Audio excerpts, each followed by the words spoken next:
Ollie Neave here. We are going to talk about pace control with putting. We can all agree that probably the most important aspect when it comes to putting, once you've got your alignments all in check and you can start the ball online. Now, there's a few things we can learn from Australia's best putter, Cameron Smith, that you can incorporate into your practice routine to ensure that you have better pace control. Often I'll see, particularly the newish golfer or the recreational golfer, have too short of a backswing and accelerate through. So we're going to focus on a ratio of 2.5 or 3 to 1. So what that means is we're going to try and go back 3 lengths to 1, 3, 1. So I'm just trying to really let the putter swing and not hit the ball. We're going to try and roll it down our line here.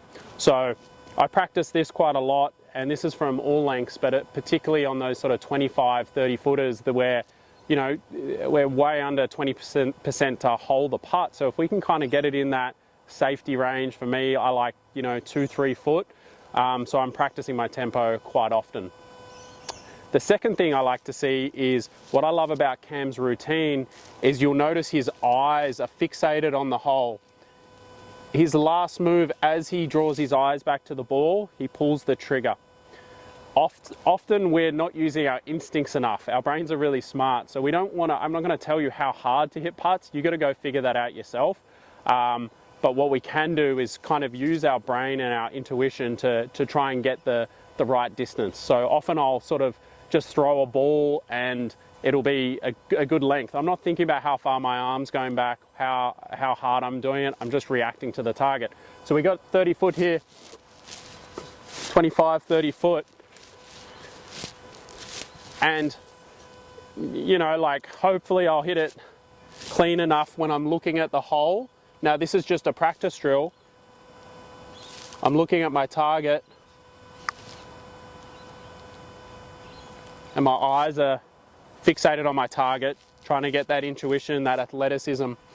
And I'm just mucking around with that 3 to 1 ratio, my eyes. And I will play around with my pace. Like even from here, I try and go short, try and go long, try and go holing pace. Now this one, we're going to try and go in the middle of those two, but we're going to draw our eyes back to the ball. So we're going to go look at our target, draw my eyes back, and pull the trigger. And you can see right in the middle. So 3 foot long, 2 foot short, good holing pace. The low hanging fruit guys, you're not going to hole more putts and lower your scores. The goal is to avoid the 3 putts often. So give that a go and copy one of the best.